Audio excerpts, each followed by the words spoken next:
Welcome to all family and friends, faculty and staff, distinguished guests, and misunderstood uncles. Thank you all for being here today. As some of you all may know, a few benevolent members of the senior class took a service trip to San Diego last week.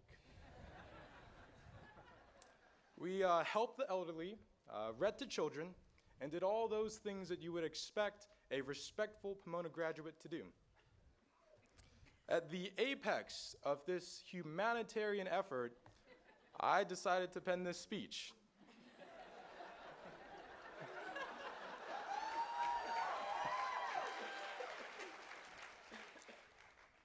But as I sat in the San Diego sand, thinking about how I could condense 4 years of presumed wisdom into a few words that would resound for a lifetime, I felt a bit overwhelmed. Ideas rushed about left and right. Should I talk about whiskey drinking lessons learned from Professor Lauren Foster? Perhaps parental piety would be nice. A discussion on patriotism, mental health, or Title IX might also suffice. Dreams are laws. Pithy platitudes or pragmatic prescriptions. I was tossed in a tumultuous whirlwind of ideas. I was lost. But out of my exhaustion, I couldn't help but let my eyes wander from my blank page and onto the boardwalk. And there it was. He hit me like a slow whisper from a muse, slow-mo, the Mission Beach folk hero, skated down the boardwalk and onto my blank page. At that moment, I knew I could only give one message: slow down. For those of you all not in the know, slow-mo was recently featured in a New York Times op doc. Here's a man who spends day after day skating down the Mission Beach boardwalk in a state of utter serenity. Before he was slow-mo, he was just John, just a simple John Kitchen, actually. He described himself as a typical, institutionalized, educated Western man who promoted his pocketbook before his spirit. He was a successful neuropsychiatrist who had achieved all that mainstream minds thought was desirable. He was powerful and wealthy, influential and respected. He lived the dreams of our friends north of 6th Street. In his own words, now mind you, in his own words, he was a jackass. Now, although I might tempt naivete by challenging a man who has gained more wisdom and consumed more hallucinogens than I ever will in my life, I think he was mistaken. It's not that John the neuropsychiatrist was a jackass. It was that in his past life, he didn't slow down. He didn't think critically. John, like most Americans, found himself speeding along the regimented path, falling for the trappings of modernity and all of its red herrings for happiness. But he was not alone. Every year, over the last 4 decades, UCLA has taken a poll of their freshman class. In 1966, only 42% of that freshman class said that they thought being well off financially was essential to a successful life. In 2006, a whopping 75% of students deemed being well off financially a requisite for a successful life.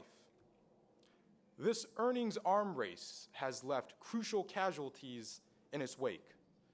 In our rabid pursuit of riches, we have staked sacred humanity for gilded hopes. In 1966, 86% of college freshmen reported that developing a meaningful philosophy on life was important for a successful life. Today, less than half of us heartless millennials deem developing a meaningful life philosophy important. Now, that's not to say that our grandparents were perfect, because that same year y'all did elect an actor named Reagan. But these trends are disturbing. Instead of living a more meaningful life, we seem to be regressing. This is not modernity. They show us that folks are feeling more and more squeezed by a system that is eroding away our mythic middle class. Unfortunately, they show us that Langston Hughes' ancient chain of progress is no longer correct, and that profit and power seems to ensnarl more and more lives like bad religion. They show us that the open pastures become captive to corporate offices. Nature's silence gives way to man's noise, and there is no consent in this deed of progress, only impersonal modernity rationalizing itself into oblivion, or at least climate change or something like that. But hey, there's reason to be hopeful, and I'm not just saying that because Obama's senior advisor is sitting behind me. That's change.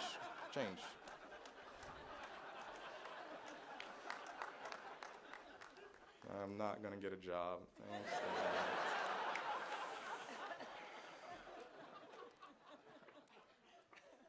For the very rationality that compels modernity can also counter it. Thankfully, for all of you all, you've just spent the last 4 years sharpening the skills needed to slow down. The true fulfillment of a liberal arts education encourages deliberateness and reflection. Remember your rare grooming and slow down. Before you rush through rote societal roles, slow down. When technology and the increase for quantifiable efficiency innovates away the inarticulate beauty of humanity, slow down. When overly deconstructed individuals dissolve communal ties before constructively building new bonds, slow down. 4 decades is a short time span for this profit-oriented perspective to proliferate. Our underlying human nature moves far slower. Regardless of how we may posture on the surface, people still want good families, still want good values, and still want good communities. Slow down for these things. As we walk through those college gates together, know that your boardwalk need not be years or miles away. Know that you can live your boardwalk now if you simply slow down. Thank you.